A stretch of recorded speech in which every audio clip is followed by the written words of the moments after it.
A influência da filosofia do psiquiatra suíço Carl Jung vai muito além da comunidade psicológica. Ele é um pilar entre os buscadores que tentam compreender alguns dos mistérios mais profundos da condição humana e, em particular, se você é uma dos milhões de pessoas que viu esta agora famosa entrevista com jovens e você acreditou em Deus, sim, você agora acredita em Deus agora é difícil de responder eu sei que preciso, não preciso acreditar, eu sei, tenho certeza que você como eu está se perguntando exatamente o que ele quis dizer por isso, o que exatamente estava acontecendo naquele cérebro espumante e fascinante dele. Felizmente, não precisamos nos perguntar, nem precisamos explorar muito profundamente a montanha de palavras que o jovem nos presenteou, porque ele respondeu exatamente a essa pergunta de uma forma bastante sucinta maneira, pelo menos no que diz respeito a Jung, em uma carta na qual ele esclarece e elabora diretamente seus pensamentos sobre Deus e o grande mistério da existência e acho que você achará a opinião de Jung sobre esse tópico incrível, fascinante, esotérica, mas também muito honesta. E matizado, também acho que vai lhe dar muito o que pensar em seu próprio amadurecimento psicoespiritual, sei que tem para mim, mas primeiro uma pequena orientação sobre a formação espiritual de Jung e sua educação para que possamos contextualizar essa conversa adequadamente. Já investigamos um pouco esta questão sobre a disposição espiritual de Jung. Você sabe que ele tinha uma abordagem multicultural muito complexa e matizada sobre a espiritualidade. Jung estava interessado no esotérico, às vezes ele tinha experiências diretamente paranormais na forma de sonhos, visões e sincronicidades. Jung teve seu famoso encontro com o inconsciente, como ele o chamou, que culminou em sua magnum opus mitopoética, o Livro Vermelho. Mas de onde vinha o jovem? Bem, ele frequentava a igreja quando criança. Na verdade, seu pai era membro do clero da Igreja Reformada Suíça. Então, embora ele tenha se distanciado da religião organizada, do cristianismo organizado, ele teve uma forte educação religiosa e os jovens reconheceriam que isso continuava a reverberar por toda a sua psique e ao longo de seu pensamento, mas a espiritualidade de Jung nunca parou de evoluir. Jung passou anos absorvendo e analisando obsessivamente textos esotéricos de religião mítica e tomos alquímicos, tanto orientais quanto ocidentais. A mistura única de erudição rigorosa e experiência direta de Jung com o inexplicável levou a uma perspectiva espiritual que foi bastante notável especialmente para a época e ainda o é, especialmente quando você a justapõe à religião popular dominante de hoje e não vamos esquecer que o jovem abordava a informação de forma muito analítica. Ele era um cientista treinado no Ocidente, como médico, como psiquiatra, então ele sempre trouxe aquele olhar científico-analítico a estas grandes questões e ele respondeu que onde quer que ele poderia Jung sempre ter sido muito resistente a se rotular em termos de qualquer IST ou ISM, então eu certamente não ousaria rotular o homem, mas ele teve algumas influências importantes que ele reconheceu e muitos outros estudiosos apontaram desde o neoplatonismo, gnosticismo, alquimia e especialmente mais tarde na vida, misticismo oriental. Acho que é realmente importante estabelecer todos os itens acima, porque a perspectiva espiritual do jovem e seus pensamentos sobre Deus não estavam realmente enraizados em nenhum tipo de dogma, mas sim em um tipo de misticismo gnóstico perene que valorizava e levava a experiência seriamente direta com o inexplicável com o grande mistério. Então, com esse contexto fora do caminho, o que Jung quis dizer quando disse que não acredito em Deus, eu conheço bem, conforme mencionado. Ele aborda a questão especificamente em uma carta que escreveu à BBC Publicação de Listener. A propósito, recomendo fortemente que você leia tudo. Vou colocar o link abaixo, tem apenas cerca de uma página. Acho que há duas partes principais que valem a pena destacar nos limites deste vídeo. A primeira é uma citação bastante direta.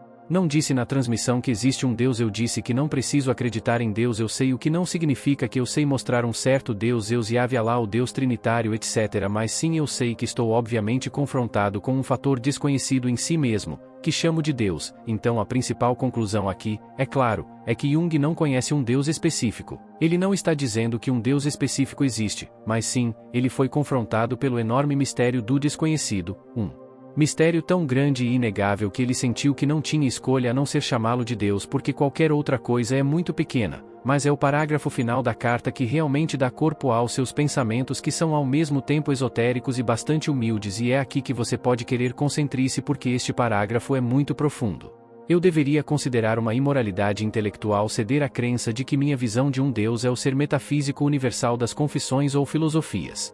Não cometo a impertinência de uma hipótese nem uma qualificação arrogante tal como Deus só pode ser bom, apenas minha experiência pode ser boa ou má, mas sei que a vontade superior se baseia em um fundamento que transcende a imaginação humana, pois sei de minha colisão com uma vontade superior em meu próprio sistema psíquico. Conheço Deus e se eu arriscasse a hipótese ilegítima da minha imagem, eu diria de um Deus além do bem e do mal que habita tanto em mim quanto em qualquer outro lugar. Então o que tudo isso significa? Primeiro, o jovem não sabe que existe um Deus no sentido de que ele conhece o Deus ou o compreende de alguma forma, como mencionei antes, que ele experimentou diretamente algo tão poderoso, tão transcendente, tão além de si mesmo que ele não tem escolha a não ser chamá-lo de Deus agora para algumas nuances importantes sobre quais características parecem ser baseado em seu gnóstico direto experiência de acordo com Jung. Esta é uma força que está além do bem e do mal e então ele faz a afirmação bastante controversa de que o bem e o mal é realmente uma espécie de distinção subjetiva em relação à experiência humana, como esta parte destaca aqui novamente, citação: eu não cometo a impertinência de uma hipótese nem de qualificações arrogantes como Deus só pode ser bom, apenas minha experiência pode ser boa ou má, mas eu sei que a vontade superior é baseada em uma base que transcende a imaginação humana, então a outra parte importante é que ela transcende a imaginação humana. Ele está realmente dizendo que não podemos, com nossos intelectos fracos, entender Deus completamente, nem mesmo saber o que Deus é ou quais seriam suas qualidades, e tenho certeza de que vários de vocês estão se perguntando sobre essa palavra hipótese. Abordar para investigar isso é quase tão complicado quanto responder à pergunta: o que são os logotipos ou algo parecido, mas acho que posso resumir de forma bastante simples, para o bem desta conversa. O que acho que jovem realmente significa aqui são os estados subjacentes ou subjacentes substâncias que são fundamentais e fundamentais para a estrutura da realidade.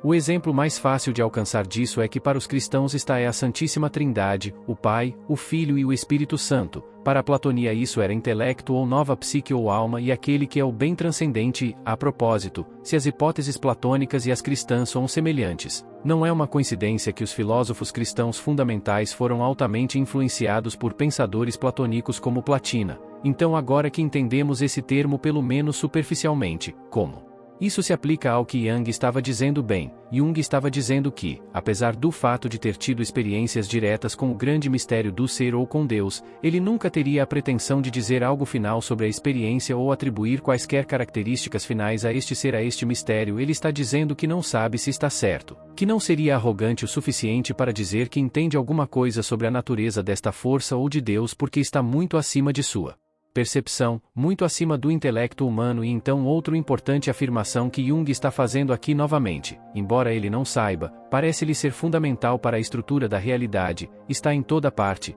está em tudo, e ele aponta para uma espécie de evidência antropológica para isso, além de sua própria experiência direta, e disso é ilustrado nas citações a seguir. Eu diria de um Deus além do bem e do mal que reside tanto em mim quanto em qualquer outro lugar. E no que diz respeito aquela parte cultural ou antropológica que acabei de aludir, Jung elabora sobre isso em outro artigo que é também vinculado abaixo da citação: quando o homem primitivo vê o sol ou a lua quando fica doente e se recupera quando se depara com um nascimento ou uma morte, ele pensa imediatamente em Deus, mas a mente racional das pessoas intelectuais não consegue perceber e não consegue compreender.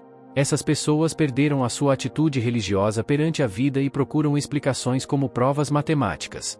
Nem pode ser colocado em palavras. Então os pensamentos de Jung sobre Deus, sobre o que ele quis dizer com sua resposta, não acredito, sei que eles têm nuances para alguns, seriam considerados anormais para alguns, definitivamente heréticos, considerando que ele diz diretamente que acredita que esta força transcende o bem e o mal, a luz e as trevas realmente abrangem todos os itens acima. Mas para mim seus pensamentos parecem reverentes, honestos e humildes. Ele demonstra isso especialmente quando diz que é essencialmente: olhe, esta é a minha experiência, não estou presumindo saber nada com certeza, vou especular o melhor que posso com base em minha própria experiência e intelecto limitados. Embora tenhamos abordado a resposta direta de Jung, sei que há alguns de vocês por aí que já investigaram mais profundamente esta questão, investigam mais profundamente as obras mais esotéricas de Jung. Funciona como o livro vermelho de psicologia e alquimia em todos os itens.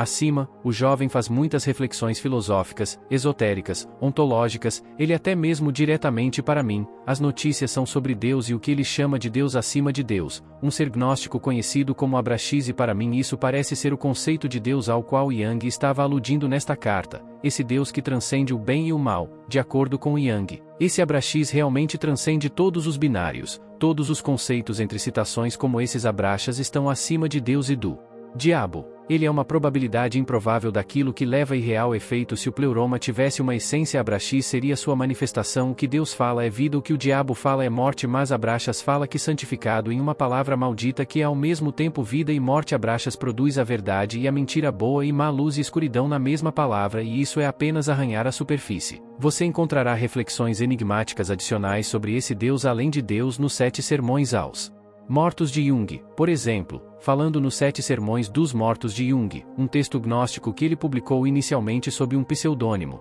Na verdade, ele atribuiu isso a um gnóstico histórico da vida real chamado Basilitis, mas hoje você encontrará estes 7 sermões dos mortos no livro vermelho de Jung. Na verdade, é realmente o resumo da revelação mística de todo o texto do livro vermelho. Em isso, jovem ser é poético sobre questões espirituais, sobre a ordem espiritual metafísica das coisas, e para ser honesto, realmente parece divinamente inspirado. Acho que tanto que Jung não quis levar o crédito pessoal por isso, ele se sentiu quase como se estava canalizando isso ou como se uma consciência superior estivesse passando por ele, obrigando-o a escrever isso de qualquer maneira. Tudo vale muito a pena dar uma olhada para boa sorte embrulhando seu pense nisso. Mas acho que se você realmente deseja entender os pensamentos de Jung sobre a espiritualidade e sobre Deus e o mistério da existência, você precisa tentar envolver sua mente em torno disso e, para ser honesto, parte de mim deseja que Jung o faça.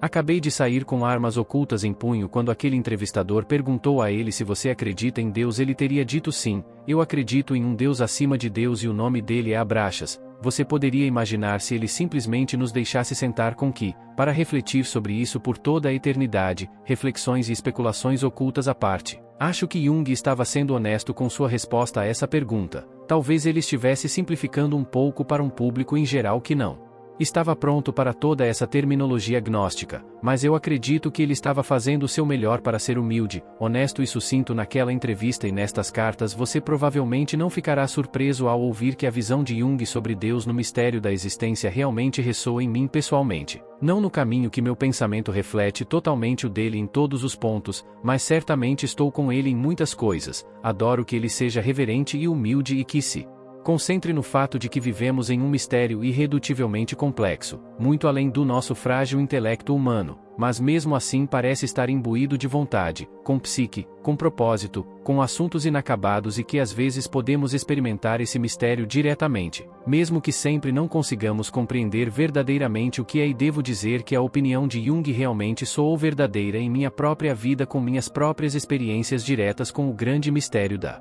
existência. Espero que tenham gostado do nosso conteúdo. Obrigado por assistir.